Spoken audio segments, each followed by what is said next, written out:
Hello there. And if you haven't checked it out yet, me and my buddy, Big Daddy Mo, did a podcast on WandaVision. Check it out. We basically go in depth on our thoughts and just banter back and forth. It's fun. We wish we could do it live, but in a situation where I can't do that yet. Hopefully, eventually, we'll get to that point. But I thought I'd just throw in that I actually enjoyed it. I thought after, Infinity War, that there was no coming back for the Avengers. Why? Because they had told every story. They had already gotten to their main villain. Of course, they could always introduce another main villain, but it's literally just going to be the same stories over again. Their superhero fights, all that stuff. However, WandaVision was unique because it was different. The reason why it was different was because she has the power to be different. It's basically, if any of you out there have watched Legion, and I really need to do a review on Legion, if the most powerful mutant in the world was mentally ill, that's what Legion is. That's basically the whole thing for Legion.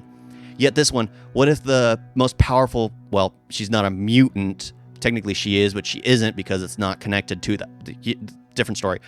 But the most powerful being on Earth has a mental break.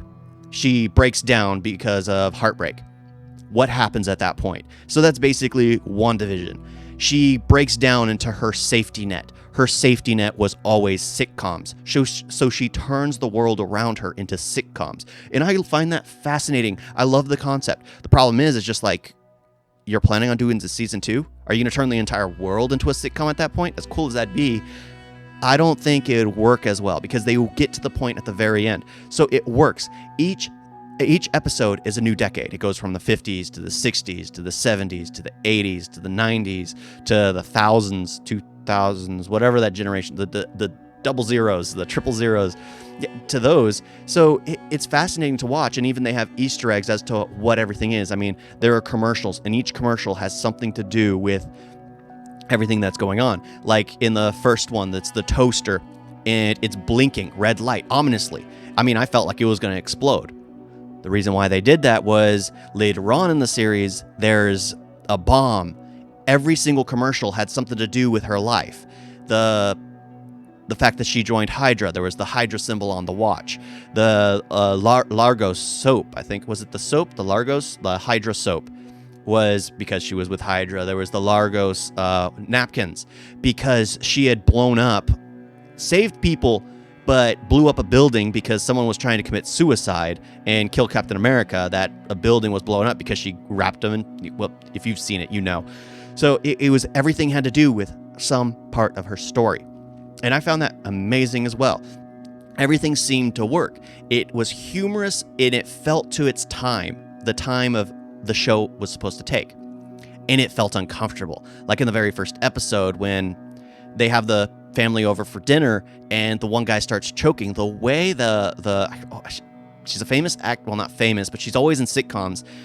The way she looks at Wanda and basically says, please stop it, with a smile on her face. You could hear begging in her voice. You could tell that something was wrong. And then you know from then on that Wanda's the one doing something, but you don't believe she knows. There's something off. And it's basically that same concept of where she basically had a mental breakdown. She has no clue. She's not aware. And I found that fascinating. It only breaks down when it gets to the final episode and they go back to their regular format, where it's the same throwing red, crimson balls and purple balls at one another, blasts of fire, whatever their magic powers are, they're fighting that way. The only redeeming arc was everyone enjoyed the ship of Theseus. From those of us who knew what the ship of Theseus, the concept was, the whole philosophical discussion, it's just like, oh, this is cool. I love this type of battle. That is more of a Legion type of style, where it's not really a fight. It's more of a battle of the wills. But Legion had more rap battles. They had more dance battles. They had singing battles. It more creative, more stupid, more fun, because you can get away when you have a mentally powerful. She's not a mutant. She's not a mutant. Being witch, yeah. So she can control those things and literally turn everything around her. So I did enjoy that until it got to the very end. However, you can accept the ending some cases. Of course, some of the battles were expected, and they were going to do it no matter what. But it's just like Senior Scratchies. They were apparently planning on doing more, but because of the pandemic, they couldn't do it. They had to stop and not be able to do it. I keep saying that over and over again. But yeah, there was supposed to be a battle with the twins. There was supposed to be a battle with Rambo. There was supposed to be a battle with Quicksilver, Ralph Boner. There's supposed to be a battle with all of them. As angry as I was to get that bait and switch, it's also not bad. I also came to the opinion that it could have been John Woo's guy that's in witness protection. So it could have been him. So it might not be his real name, but at some point it's just like, yeah, they just didn't know what they were doing. They just wanted to bait people, but it's fine. I really wish they would have had Doctor Strange in there for the very end. I'm pretty sure they tried to get him, but couldn't.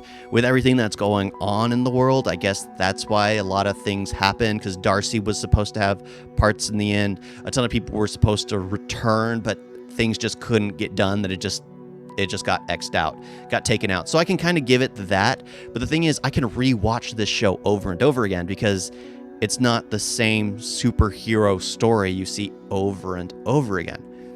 It's a sitcom through the decades, and that's an amazing feat to get. You don't see stuff like that anymore. You don't see creativity like this, and that's the one thing I love about it. It's different. It's a different kind of storytelling when it comes to heroes.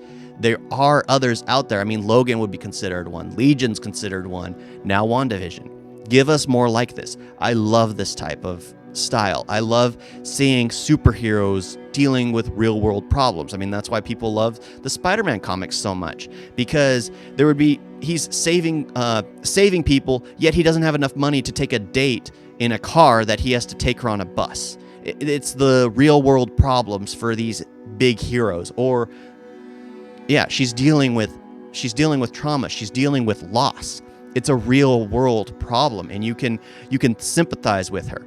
I don't see her as the villain. I just see her as someone who is overly powerful, who broke down, but she found what she wanted and wanted to hold on to it after the fact. Even though, sure, I would hate being controlled, at the same time, if I had that power and if I really was in that situation, who knows? Who knows? But it's just, yeah, I love it. Really worth the watch. Thought I'd give it my own review instead of just the massive podcast. There are a few things I mentioned here, I think, that we didn't mention on the podcast because we get distracted on other things. Thank you all for watching. Talk to you next time. Toodles.